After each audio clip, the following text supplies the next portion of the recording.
Hey, Uza, it's time for Sambai Speaks. We're back, episode 10. Episode 10. Isn't that so cool? And Mm. Dr. Keith is with us today. We're so excited about that. Hello. And we have a new friend that literally we met Ralph yesterday and said, can you come on our show? So we We're love so grateful. to meet new friends. But today we're going to talk about prostate cancer. You know, our three cancers that we're studying with Sambai are breast cancer, prostate cancer, and pancreatic cancer. And I think our last episode we talked about pancreatic, but I'm going to let Keith talk about the statistics for prostate cancer in America and even some of the global numbers that we're dealing with. But yeah, that's a better, we can see you better now, Ralph. You're not in the dark anymore. Look Yeah, at it right in front of you, dude. You did it. That's great. I was looking at that. You're looking as black as me. I'm totally black, but I'm Yeah. about it. They're teasing me that I'm a bicycle today. What?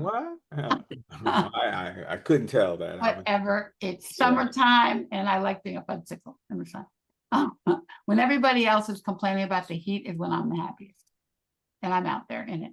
Right? It was a no, and Keith knows. But anyway, so prostate cancer, what a thing it is, and then the one thing great about our Sambai team and our Cancer Grand Challenge is that patient advocacy is a work package. And I'm not sure if that's true for the other Cancer Grand Challenge teams, but we are a work package and we are bringing the community to the science and the science to the community. And I think what came out of the call yesterday that we had, even with our team prominent, was, we're bringing the patient voice to the research table, and it's so important.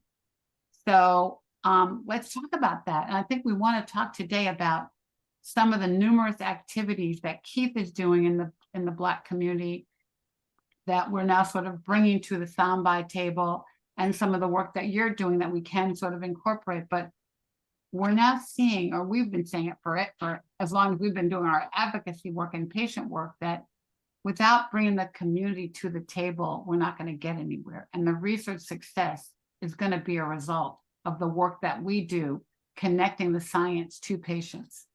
And so that's what we're trying to do here. So let's talk about it. So Keith, introduce yourself, even though you don't need one, but an introduction. But so letting everybody know, I'm Keith Crawford. I'm the director of clinical trials and patient education at Prostate Health Education Network. PHEN is a 24-year-old advocacy organization, prostate cancer advocacy organization founded by Black prostate cancer survivor. PHEN produces, there's a gap that exists between the incidence and life expectancy of Black men compared to the general population. Our objective is to close the gap, but create tools that all prostate cancer patients should use along their prostate cancer journey. We are the trusted resource for your journey, and stay away from Dr. Google. Say that again, the trusted resource that people can call and get the right information. And I've had several examples. One of my besties, my 25-year best friends, just got diagnosed. What did I do? I called Keith. You got to talk to Keith. And he's had great success in how he's managing his doctor's appointments. But I think most of all, his interaction with PHEN has given him the confidence to tackle this cancer thing, and the feeling of empowerment that you get when you have information and feel informed, and the security about dealing with what he's dealing with, because he now has a place to go, a safe space to get information that he can rely on. So yeah, because knowledge is your best defense against prostate cancer. Yeah, and reliable knowledge is your best defense against prostate cancer. Right.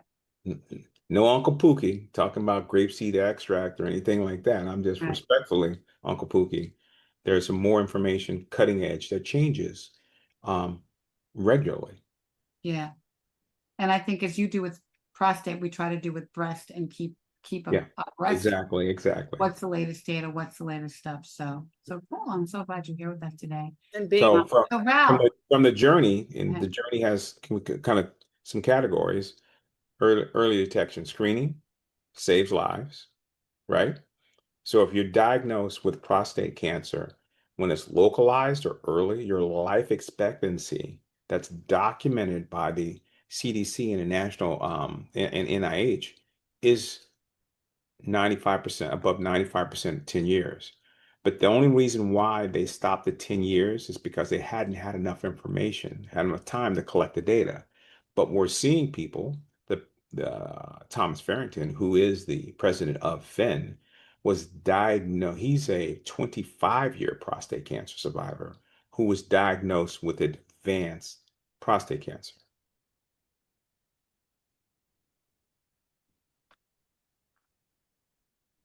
I think I lost your volume. Oh, you're muted, Ricky. But Dr. Keith, it's so, Sorry, yeah. I mean, to have a provider also with the lived experience who can walk you through this journey, I mean, I can only imagine what that means for the men in our community. Yeah. I mean, Everything. It means everything. I'm finishing my, Yes. I finished my 39th radiation treatment this morning. Today, I know, I forgot we should be having a party today. It's our party But tomorrow, but my last one is next Tuesday. next Tuesday. So I will have completed that. And along that journey, men are dealing with this by themselves. Yeah. Majority of the men are dealing with them by themselves. And you know what, too?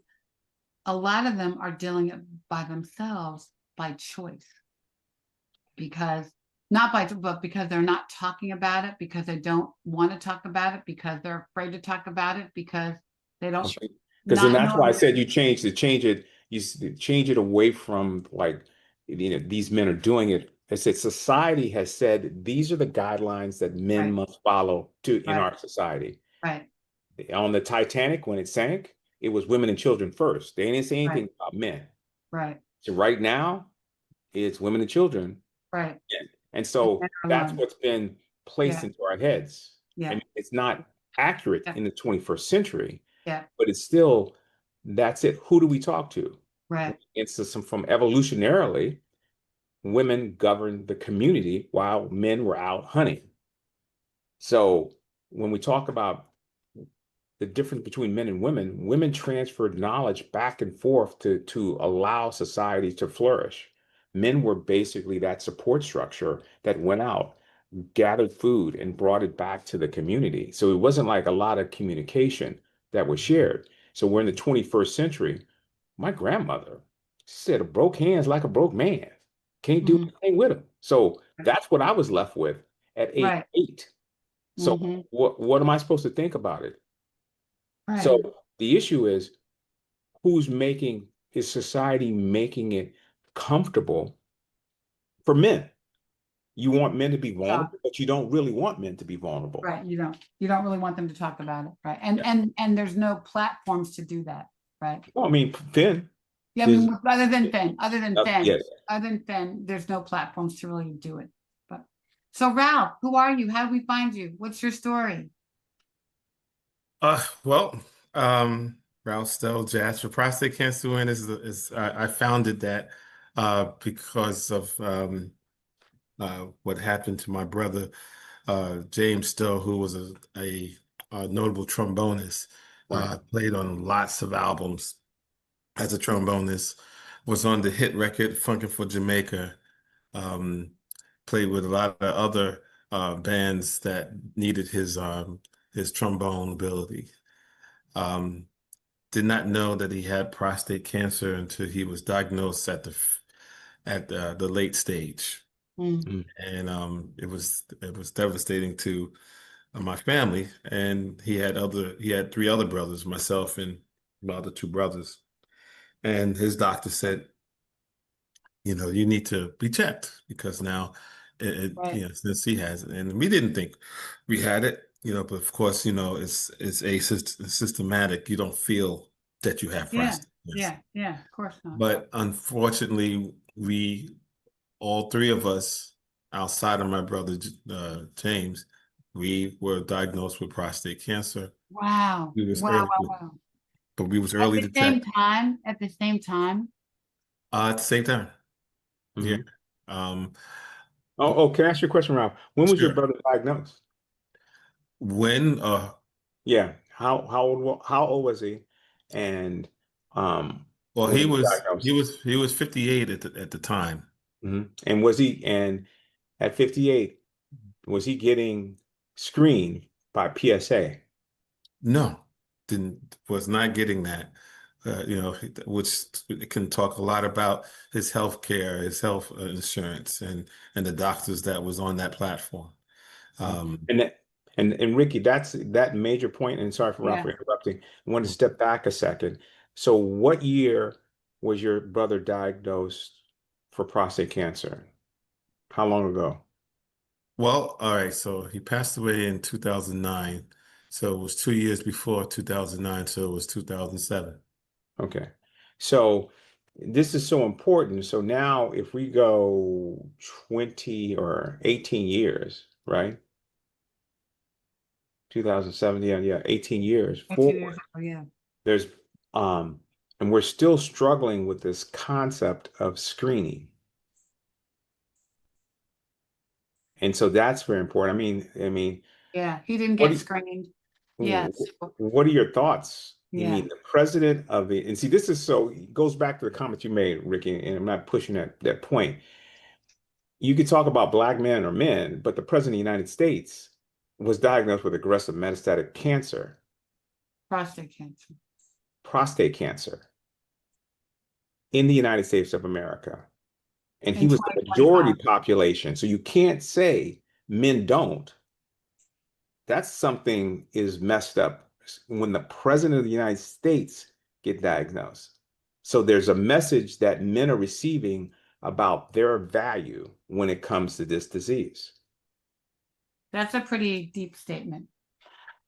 And I hear you, but I mean, I know, and well, my bestie died of prostate a few years ago, and he was very well to do, lived in a beautiful suburb, went to the perfect white doctor in the neighborhood, and never got a PSA test. See, but you see what I'm saying? Stage 3. Yeah. So how is that possible? Had good health care. I mean, but it's that PSA test because we don't know about it. We don't hear about it. The doctors aren't talking about it. Like all That's that. the I mean, message. your brother basically saved your life, Ralph.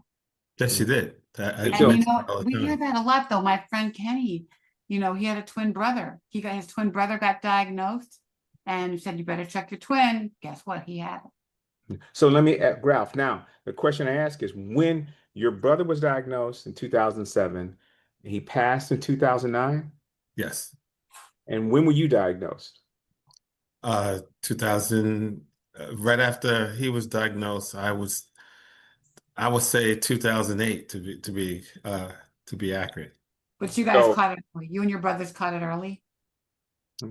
Say it again. You and your brothers caught it early, but besides the one that died, your other Yeah, brother. we all, and that's when I was introduced to early detection. so now And I want to bring this up. I'm sorry, I'm trying to hijack the show. Mhm. This is You always do. this is a very important point that Ralph is making, and that is, Ralph, you are a what? 17-year prostate cancer survivor? Yes. So here's an example where 17 years, not 10 years, but 17 years. And that's extremely important for the audience to hear that you can live if you're detected early. Thank you, God. Not 5 years, not 10 years, not 15 years. And the way Ralph is looking and the way Looking pretty I met him healthy. before, I said the way he's hustling around here, my brother might be like, 100 and stuff. I'm trying to keep up with him. You're looking pretty healthy. First of all, you made some great points, and I wanted to highlight some of the points you have made in my observation. After my brother had passed away, we had like any typical musician, they have a jam session memorial, especially if you have a lot of influence in the music industry. So a lot of musician that he worked with Tom Brown and Marcus Miller and Onaje, Alan Gums, and Najee, if any of these names are familiar, came out to celebrate his life. And the doctor that did my surgery, I had robotic surgery to remove my prostate since I was early detected and it was localized, along with my other two brothers. They were both localized, and that's how we became. And we don't call each other. On a side note, I call myself cancer conqueror, not survivor. There you go. And there's a little more to that, but just to continue to let you know, when we had our memorial jam session for my brother, at least 300 musicians gathered in a restaurant in Queens. Wow. And from that point, Makeup funk. That's what it is, right? Jamaica Funk. I was trying to be good. I was trying to. You got that beat in my head. It was already. In my head. Like you I was like, I can hear Shaka Khan singing that right now. It's like, Well, that wasn't Shaka Khan singing it. No, that was. It wasn't Shaka. Who was singing? No, who was that? Tony Smith. Tony Smith. Yeah. Was she the original? She was the original. She was original. That was the original and the only. Shaka Khan recognized her as a voice twin, and she had hired her. Serious? Yeah. I'm very serious. Yeah, because I was in Texas when Shaka Khan fell off the stage, but I'll leave that alone. Okay. Well, Tony Smith was the writer of the lyrics and the vocalist that sung on that song. Oh, because we always thought it was Shaka. Yeah, I didn't think it. No, I know it wasn't Shaka. So and I know the whole crew. I know everybody that was on that record. But anyway, so when we was at a place called Thomasina's in Jamaica, Queens, gathered to celebrate my brother's ongoing and life, and all these musicians, it was just like a big band of everybody that was there. My doctor, who we became friends at this time, Dr. Isaac Kim, he wanted to attend the services or this jam session since we had talked during my episodes of him removing my prostate since it was cancerous. So we became friends, and we still are to this day. He said, "Can I come to the services?" I said, "Sure." And he was coming because he was also starstruck. He wanted to meet some of these musicians that we talked about. So he came, only Asian person in the room.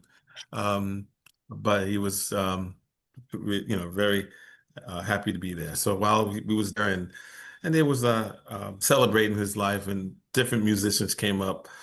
Maybe they talked about him, and then they played, and the music was great, and the food was great. My Dr. Kim leaned over to me since we were sitting next to each other, and he said, "I'm noticing that no one knows how he passed away. Did he talk about it?" I said, "No, he didn't talk about it. He was pretty private during his time of chemotherapy and going through into his final days." So yeah, no one probably know. And a lot of the men in that room was respectful for not asking. They just wanted to celebrate his life. Yeah. So, but the doctor said, it kind of stayed with him and said, "Well, would you mind if I talk about prostate cancer?" And I said, "No, music died down, waiting for another musician to come up, but he got up and he walked to the podium. So now, he's very noticeable. The only Asian in the room that looks like a doctor. And he got to the podium and he said, he started a speech that was only 7 minutes long, but very powerful, and talked about I'm noticing that some people may not know what happened to James Stowe. And he had prostate cancer, and I like to just talk a little bit about the risk factors. And he did. 7 minutes, went through all that. When he sat down and the music resumed, but every musician at least a good 2/3 of that room slid their chairs, and they sat waiting for their turn to talk to him. Mm. By the end of the night, he probably talked to about 80 people, musician and non-musician, about prostate cancer. And he was very, he was very open to talk about it. And he had his little private sessions while the music was going on. And when the night was over, he leaned over to me and he says, "You got to do this." And I said, "Do what?" He said, "You got to advocate for this. This is your community. This is the epitome of community engagement. That was the epitome of a community engagement activity. Yeah. When you set the stage, look what happens. Like, Right. you set Right. the safe environment. And see, Right. but here, look at what happened. It was an environment where men felt comfortable, or people Right, hanging out, comfortable not to talk talking about about health, caught them off guard. No, well, but the issue was they were Celebrate. comfortable with the person Yeah. to talk about prostate cancer. And that's it, the point you're bringing up of this comfortable environment. There are places, like from the standpoint of music, from the standpoint of sports, where men could congregate in a safe environment and then ask those questions or learn more about it. Yeah. And that was kind of amazing, though. Yeah. Yeah, every So time that I hear was that story, every time I hear the story, Ralph, it further supports being creative. So people look for the patient to make the decision, where we have to modify how we communicate. That's what advocacy is all about. Yeah. It's about you create an environment where a clinician came into that environment and understood Yeah. how he had to communicate. You understood the lack of knowledge. Yeah. Yeah. And he was brave enough, or like badass enough to I'm going to use this opportunity. Compassionate enough. No. Mhm. Yeah, compassionate enough to. Compassionate enough, and also just engaged enough, or loving enough. That was a loving move for him to do that. Yeah. That was for him to going beyond being a doctor, but being a friend and a man and a comrade, person that cared. a person that cared, a human caring. You saw a need. I'm going to agree with everything you're saying. I'm going to dissect this a little further now that I've been in it for now 14 years. What we've experienced, what that revealed is the different cultures. He's an Asian doctor Mm-hmm. who was curious why no one was talking about why he passed away. Mm-hmm. Got a little answer about the privacy of men, particularly Right. Black men. Black men. That we have that culture. We don't Right. talk about our bad health. Right. We talk about our good health. Right. We are embarrassed by bad health. Yeah. We So talk about how many basketball games we played, or Yes. So can I ask you a question? When you say embarrassed versus, so there's embarrassment, and there is, if you say you have bad health, you're telling people that you're weak. There's this whole issue about men being vulnerable. Yeah. And illness is vulnerability. Yeah. Mm-hmm. And men, because when you were a kid, you get bullied. If you were vulnerable, you got beat up. Yeah. Mm-hmm. And so that translates to when we're adults, where nobody wants to walk around and be called weak. Yeah. And we know a couple of terms Yeah. that back in the day that we would use when somebody was weak. Mm-hmm. This is all culture. Everything you're mentioning, and it's part of a culture that we're cultivated. And so now that was being in play. He was not a part of that culture. He wanted to know if he can bring that information to this setting, and he did. And everybody who was in there secretly or made it their way to talk to him, quietly, and 80 people strong. Mm-hmm. Yeah, in 7 minutes, he bridged so many gaps. And amazing. So So my observation is, along with the things you're saying, is that you know we have to advocate. We have to, because we're breaking that type of culture, that quietness, that being vulnerable, being care is our responsibility.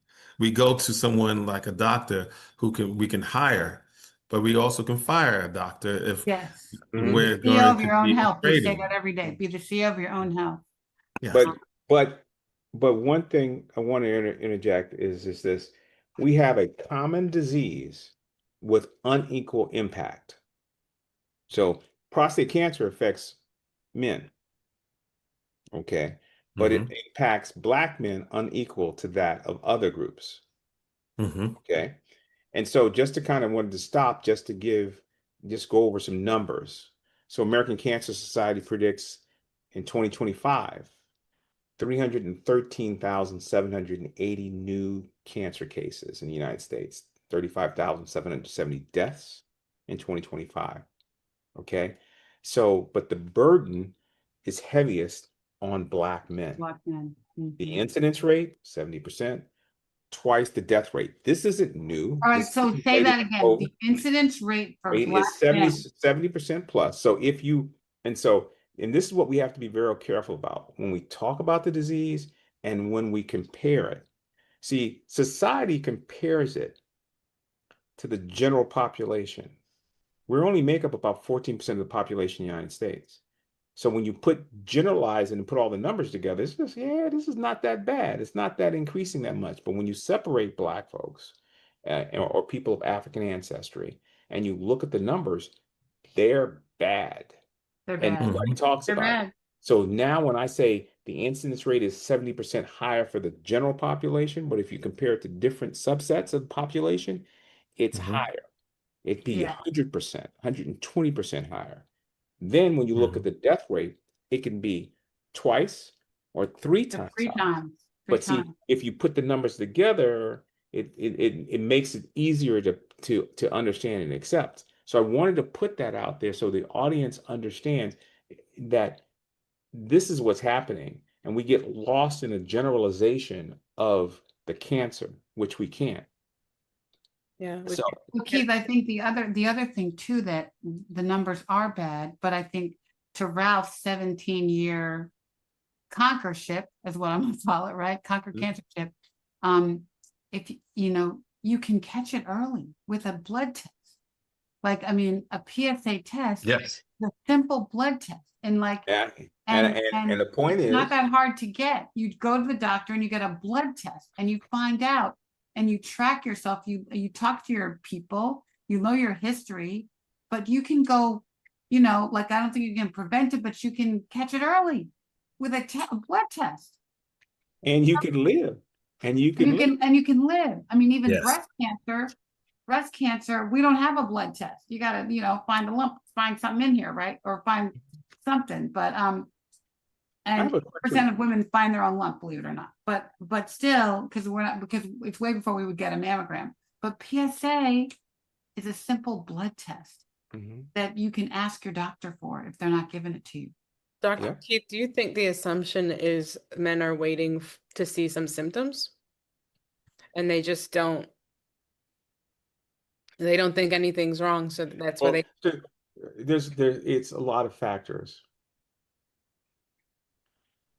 Cancer. Everybody's afraid of the C word. The C word. It's the C word. That's a C word. Scary word. But your clinician, your healthcare provider should be beginning to discuss that with you at age 40. So these are variable. The factors are not taking place. Somebody's not introducing and explaining to you the concept, where Ralph had the position, had the opportunity, his brother had it.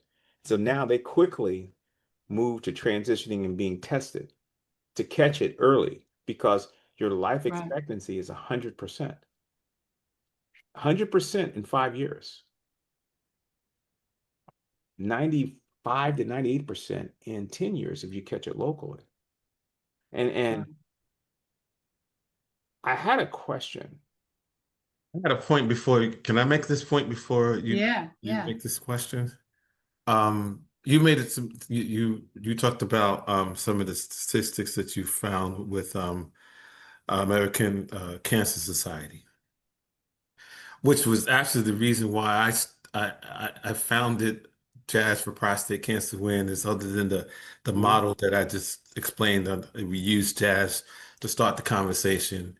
And because of my brother's friends, they're lending their tremendous talents to have a great confirmation, great conversation starter with their talent, so I have the Najee's waiting for me to do something with his popularity in music, and all the other musicians that can make that environment that you talked about, Dr. Keith.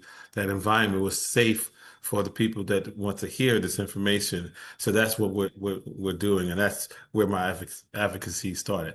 But I started it on an article that was written by the American Cancer Society, um, after doing some research, being mentored by Dr. Isaac Kim, right after when he um, had that conversation with the men in the at that restaurant. He mentored me, talked to me, and then I started reading. I want to bring this point, and this was back in 2000, maybe about 2007, 2008. This article was written. It's probably different now, but the significance of this article talks about some of the things that I wanted to just bring to your attention. It said in the article, I'm going to paraphrase, um, but I do have this article in my files. The Cancer Society at that time for prostate cancer and men, um, they publish that that the reason why the Black community is high in the fatality of prostate cancer, and they blamed it or point to social economics, meaning that we didn't have the money. We didn't socialize and wanted to talk about our health. We didn't want to participate in a lot of clinical trials. We didn't want to be associated. So they said, um, we are the reason why prostate cancer is high in the Black community is because of these reasons of what they didn't want to be a part of. And of course, it was also economics. They didn't have, some of them didn't have the job for the insurance that comes with that job. And when I read that and I saw the period at the end of the sentence, it was me to say, no, I'm gonna put a comma on this, and I'm gonna start my advocacy with a comma. That may be true in their findings, but it's not fully true. So, And that's what I started. That's where I started my advocacy, from making that sentence from a period to a comma. Um, and and with the help of Dr. Isaac Kim, an Asian doctor who had said the Black community needs this information because they're not getting it from their doctors, Right. and it became Their that type of family, tug of yeah. war. Yeah. and this is very important because Thomas Farrington was diagnosed in 2000. He created PHEN in 2003. We've been there, but the problem is we are boots on the ground and trying to get to as many people. So I wanted to go back to this whole point. If you go from when that American Cancer Society, why is it that PHEN is the only group that you'll see is telling everybody that the incidence of prostate cancer is worse than what's being told? Because the data that I've calculated from 2019 to 2025, if you look at the predictions, the incidence of cancer has increased for prostate cancer 80% compared to that, 80% compared to about 12% for breast, and then and colorectal and lung are in the single digits. And when I'm calculating it in 2026, it will have doubled. So this is factual information that I'm not guessing at it. I'm taking the CDC's information, the National Cancer Institute's information, comparing it with American Cancer Society's information, but no one says that. Mm-hmm. And then you end up with a president of the United States diagnosed with prostate cancer with advanced stages, even though I want to tell the audience. Mm-hmm. And at the same time, I'm debugging and deflating and getting rid of the stereotype that was written in that article. That's exactly right. So what we do know right now, genetics, stress.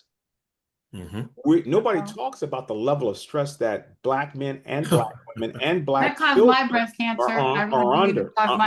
So increasing stress increases cortisol levels, which suppresses the immune system, and the immune system plays a role, right, in fighting the cancer. Now, if you look at the work that Sambai is doing in its work group, they're collecting this genetic information that says even evolutionary diets, the change from what, now think about this.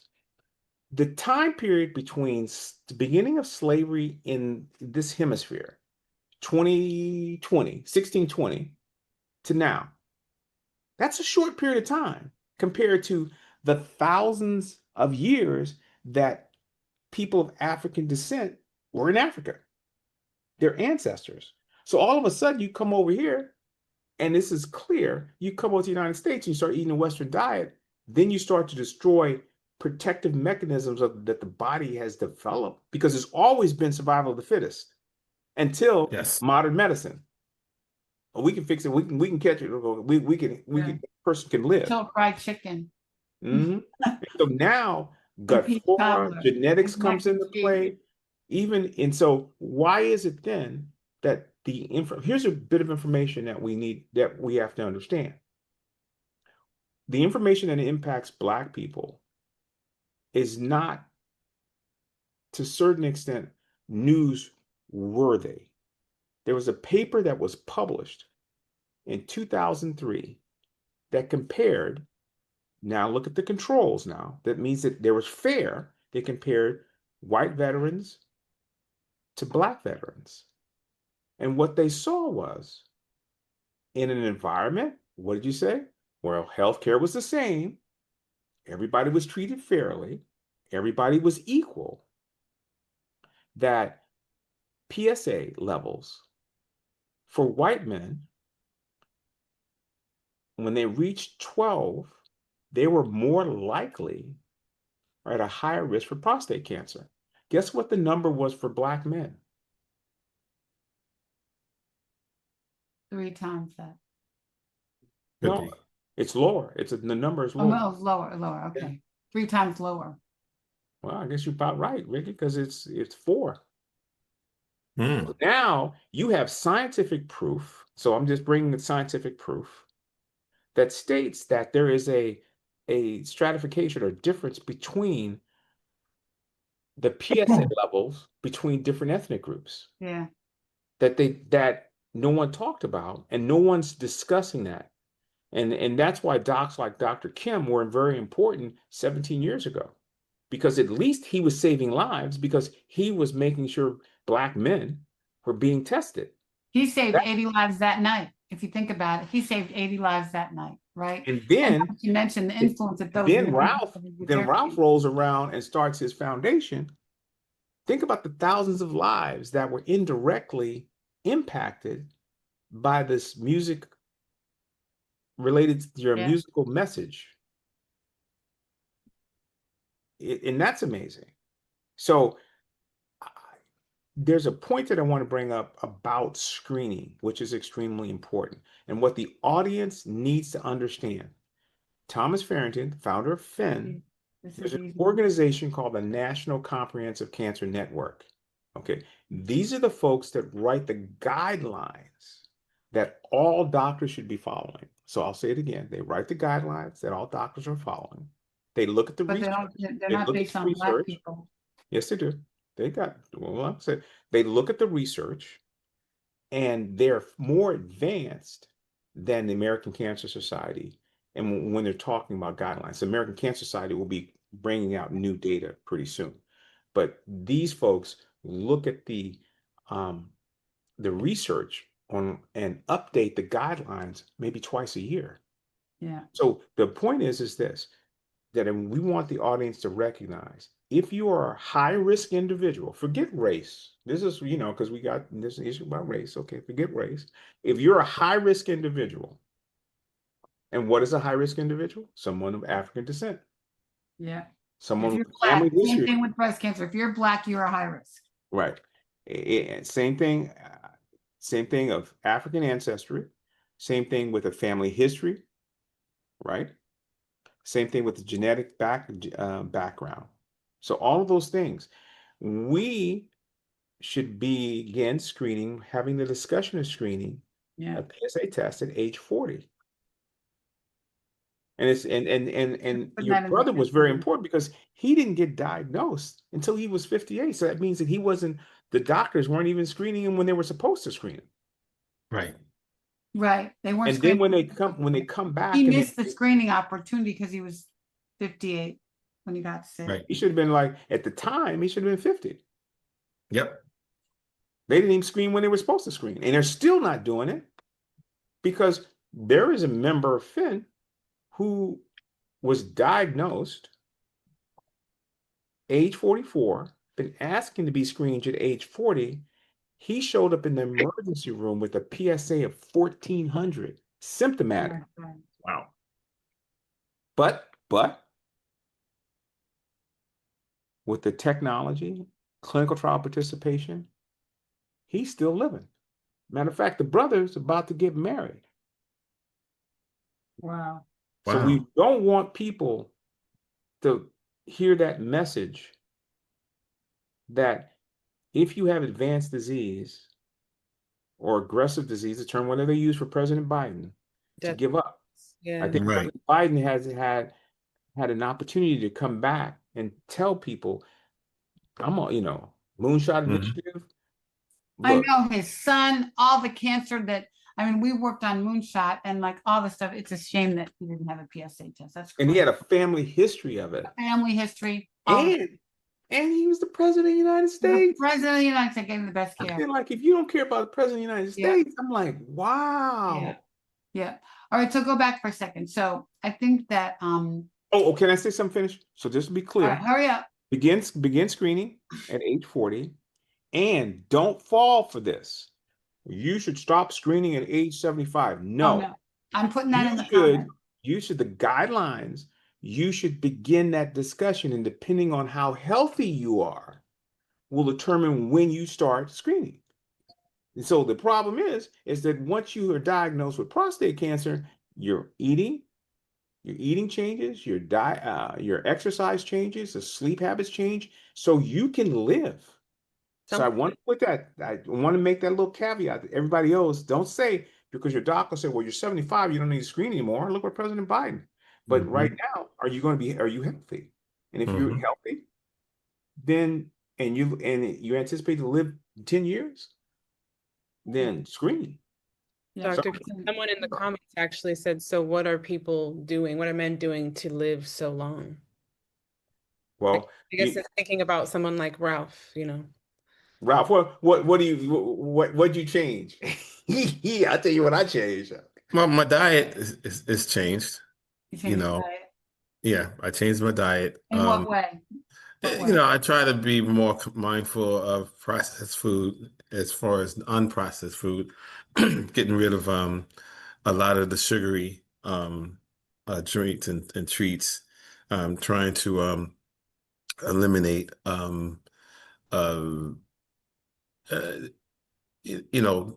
meat, trying to make sure that I don't eat so much beef. I don't eat pork at all, but I also try to lessen my beef intake, and now even my chicken intake. Okay. So can I ask you a question? Vegetables and fruit and stuff. Yes. So what about vitamin D? Oh, every day. See. So, and that's important is because we we're not inside we're inside all the time, and we're not getting our vitamin D from the sun where our ancestors used to get it. So we have to supplement with vitamin D. It plays a Mhm. role in improving your immune system to fight cancer. Mhm. And so I was going to ask a question, but you didn't say it. So what else? So what can you control? You said diet. What other thing can you control? How much exercise you do? Exercise, you can control. You control, you know, your energy level, or at least make sure that you are looking to eat things that give you the energy, not to slow you down. You don't need to smoke. You don't need to drink. You you need to Not do. just a little bit. Well, for me, no. Okay. For There's me, no no. little bit happening. It's all or none, right? hmm I try to model that for. I have a son that's 22. But I have now I'm in the community, and I want to make sure the community can come up to me and ask me any questions. Mhm. So, Dr. Keith, what are you doing then that he didn't? He stopped eating gluten because now he wants me to make his peach cobbler with gluten flour. Oh, I'm to kind of give you background. I'm an MD and a PhD, and so my PhD is in immunology, and so there's this whole immunological component that I focus on at decreasing your inflammatory threshold. And so interesting about prostate cancer as it relates to Black people of African ancestry, there's a truly an immune component associated with it. So I basically removed, there's a concept called, if you have gut inflammation, so the wrong foods cause your gut to inflame and leaks fluid into the belly. That's why you start to see a lot of men with this truncal belly. So what I've done is it's called lectins, or in this case, gluten-free. And so I control the type of foods that I eat. I moved away from dairy. I moved more towards a Me too. Mediterranean diet, and even I'm like more of a flexitarian, meaning that um, I'll eat salmon, seafood, Mhm. but no dairy products. Like Ralph was talking about, I have not had any type of soft drinks. And I look at the amount of ingredients that are found on the side of the box. If you have three or four, more than four Words you ingredients, can't spell or yeah, understand, they gotta go. then it's like forget it. No processed foods, none of that. Yeah. And then Correct. it's more beans, meats, and vegetables. Just and not meat, but beans and vegetables, and learning how to cook fresh food. So that has to be done. And then surround yourself, find a way to decrease the stress. And I find it's interesting as you say that, is that my whole 40 treatment period was based upon starting my day out with at 4:30 in the morning with a 30-minute workout, stretching, then racing to the hospital to get radiation treatment. But on my way to the hospital, I use music to kind of decrease the stress. There's your music. See? There's your music. And so when I rolled into and see what's funny is this, I'm rolling into the hospital. I was like, why is he so happy? I said, because the mind, you have to set the mind at the right state because I walk in and Yeah. Yeah. look around and people are just looking at the ground. You could tell the vibe in the room was low. And I pop in and say, good morning, everybody. Hey, we got something to live for. Yeah. And to me, that changes. The music changed how I interacted with people. Every person I walked to came in Music contact brings with, I joy. said, good Music morning. just brings joy. Well, you know what? I think we're hitting on so many things, and we could be talking about this for so much longer. But I think that what we're trying to bring to Sambai and what you're doing, Ralph, and what you're doing, Keith, and what I'm doing with breast cancer is engaging our community on something that is an equal playing field. And music levels the playing field for everybody. Music is not intimidating. Music is love and joy and peace and all the things that it brings. So I think that by using that community outreach, it's such a great thing. And that's what we're trying to bring to Sambai. So I think we have to, we have Willie Chapman, who's been talking to us all through the show. Hey, Willie, he's got the turntables. So, and you know what's so interesting about it? Music transcends all cultures. It does. And so that, yeah, it unites humanity. It does. Yeah. And that's what we're out struggling and fighting with each other. Music unites us, because I personally didn't know when I was in Texas that white folks listen to Earth, Wind, and Fire. Ah. I didn't even know that. I was like, what? Oh, yeah, there's more white people in the audience than black people. I go to every concert. I said, so that there's how music, it's a universal. I'm just telling you, music, when I went in, it set the mind. Like I was listening to this entertainer called Teddy Swims, you know, and it just sets your mind right to fight. Yeah, we did an event pre-Essence Fest in New Orleans a couple of weeks ago with Irvin Mayfield.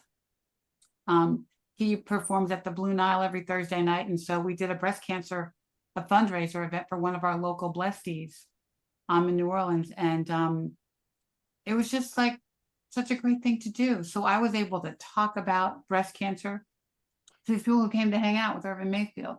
Mark Morial came and gave a talk about the state of health in America and all the stuff that's happening with NIH and the government. And so, but we use that musical platform where people are coming thinking they're going to dance and sing and whatever, in a way that they walked away educated, and we gave them materials and our swag bags. But I think that's the kind of stuff that we all need to be doing, because that's how we're going to reach our people. I mean, we're so blessed to have this Black Doctor platform that we do, you know, every month, and I do it every for breast cancer. So thank you, Reggie, for this. But and Ricky, I think Ricky brought up a very important point.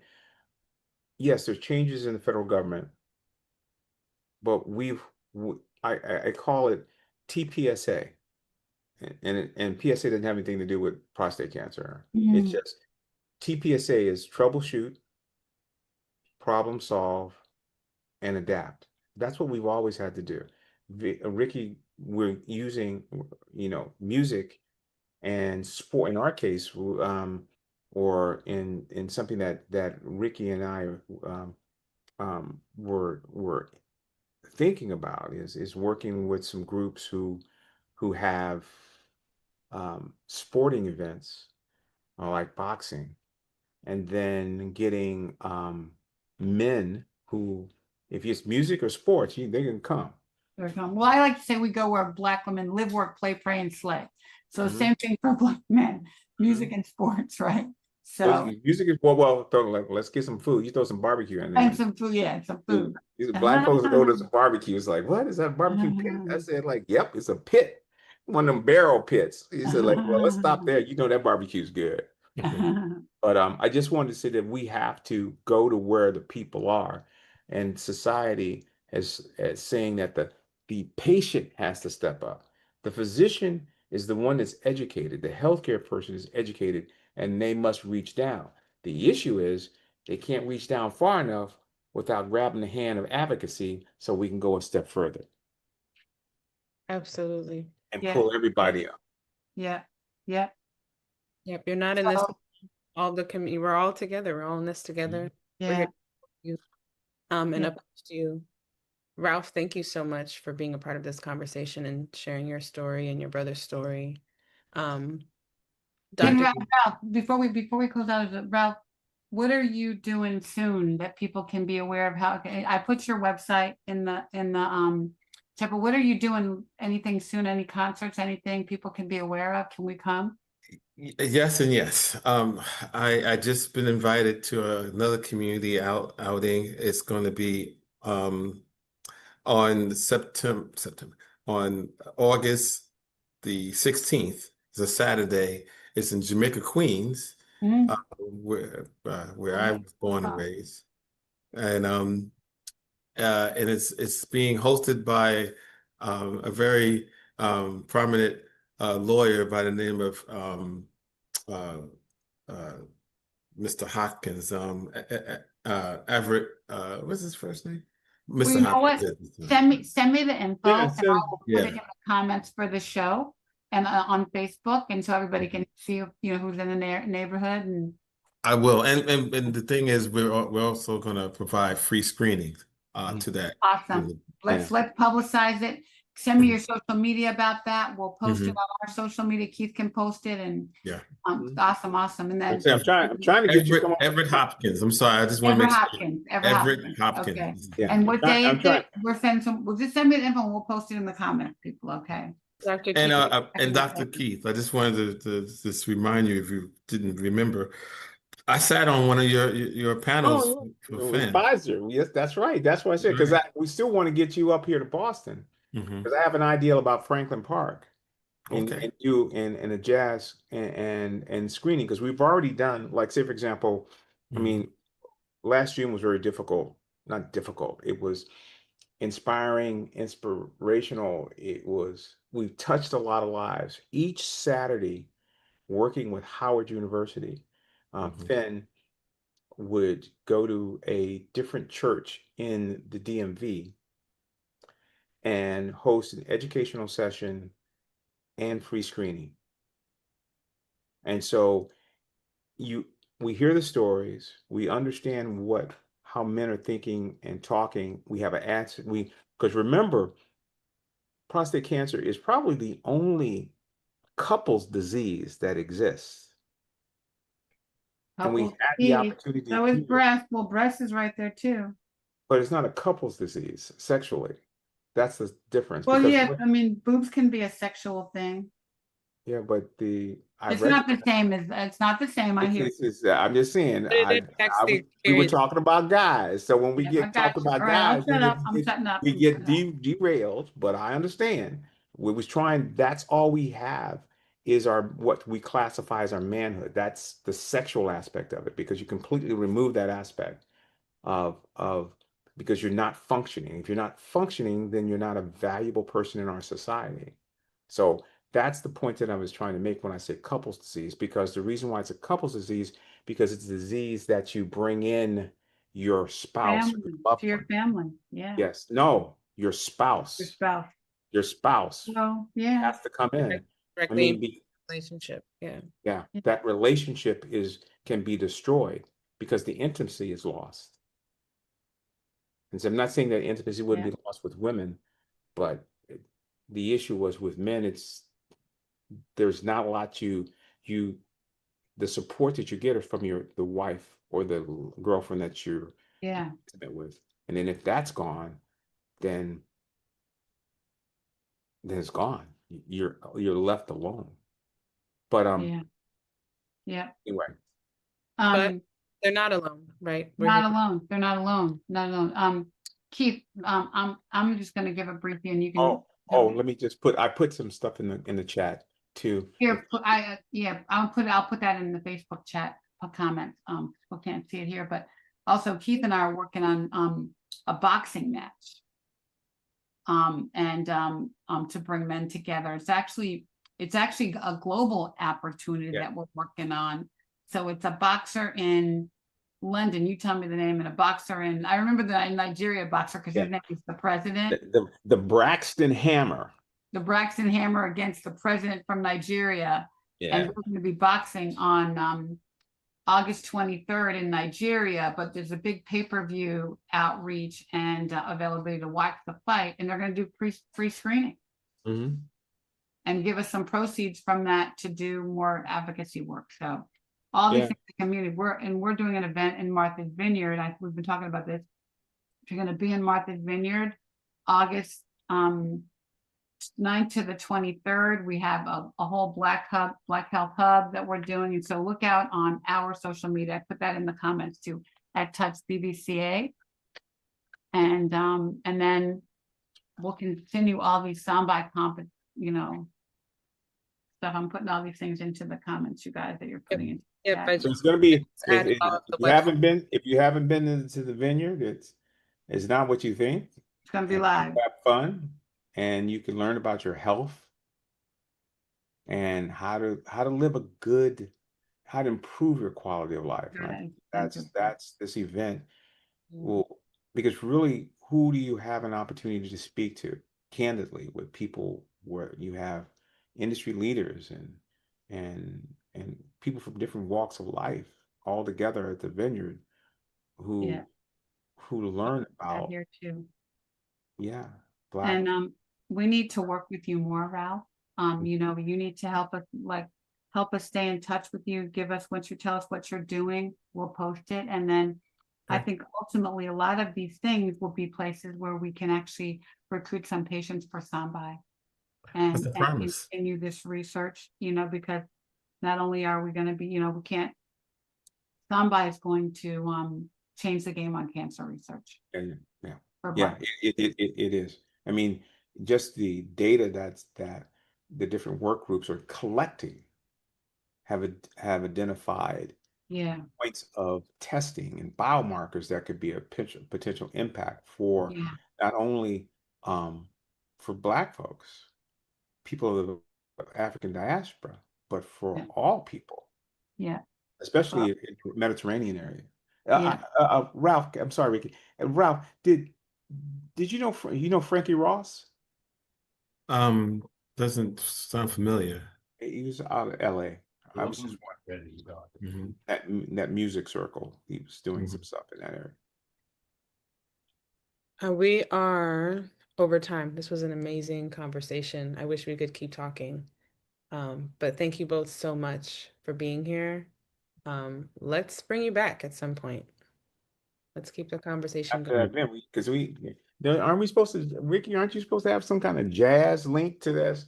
Next year we gonna link jazz. I know. I think we need to bring Ralph to the vineyard with some jazz. Like, what are you doing? I will give you the best jazz. I will bring you the really good jazz. All right. So I think we need to incorporate that into our vineyard thing for next year. But you know what? I think we need an event sooner than that. So let's talk about that because September's coming, October's coming. You know, those are our months, but you know, I don't believe in those months anyway, because we have this stuff all year round. Black people don't have because that's that's just like Black History Month. I said I know we're black on March 1st still, right? No, so let's talk and plan something. I think that and we need to do more. We need to do more community outreach. It works. It's how because people can point the finger at the political policy has changed. I said, I mean, here's the point. It's always changed. Yeah. But it's our responsibility to step to the plate. Yeah, there will always be barriers. There will always be barriers. Yeah. But we have to overcome those barriers and keep on stepping. We have to talk to people by any means necessary. So what's your hashtag up there? You know my hashtags. You see, Ralph, you see my hashtag over here. So those are very important hashtags we can't say on the air. I know. I say them all the time. Get shit done and do iconic shit. See? That's what do. Iconic shit. That means that the way that it's been done in the past hasn't worked enough. Too many people are still dying and getting sick. And they still repeating the wheel. I mean, so we got to do it different. We know what the problem is. We need to screen. We got to do it different. We got to screen. We got to educate people about screening by any means necessary. Whether it's music, whatever it is. Whatever. Edutainment. You have to adapt according to your audience. Yes. And we're not trying to force the audience or blame the audience. We're coming out to you. Not being able to adapt to coming out to our people. We're coming out to our people. However we get to it. My father used to say, we need to be able to walk with kings, but speak with the common folk. Yeah. And we're talking to everybody, and everybody who's watching today, share the video and sit down at the dinner table and ask the men in your family if they got a PSA. And if they didn't, make an appointment. Women for your men for your men, everybody make an appointment. Don't miss your appointment. Your mammogram, check your breast. Take care of each other. And remember, take care of each other like your brother saved your life. And that happens with so many brothers. So save somebody's life today. We all can do that. It's in your power. Yes. Just by having a conversation, you could save somebody's life. How hard is that? Keep your And appointments and hold each other accountable. Yeah. Yeah, and we are all part of humanity, yeah, and yeah. whatever we do will impact everyone's life in the globe. Yeah. Yeah, Absolutely. We just have to do it. all right. Do iconic stuff. Well, I want to say thank you. It was very enlightening. Thank you so much. This Thank was- you so much. Sambai Speaks. We'll be here next month with another episode. I'm not sure what we're talking about. We'll figure it out. Come to Dr. Zinn every Wednesday, 6 o'clock. And Ralph, it's so great to know you. You know, once you come into our family, we don't really let you out. Well, you in trouble now. So you're stuck with us for life, and we're so glad to have you here. If we get a Ricky Mobile, you'll be in trouble. Best love. Best Take care, love. everyone. Thank you. Thanks for joining. See you next month. All right. Take it easy. Bye. Easy.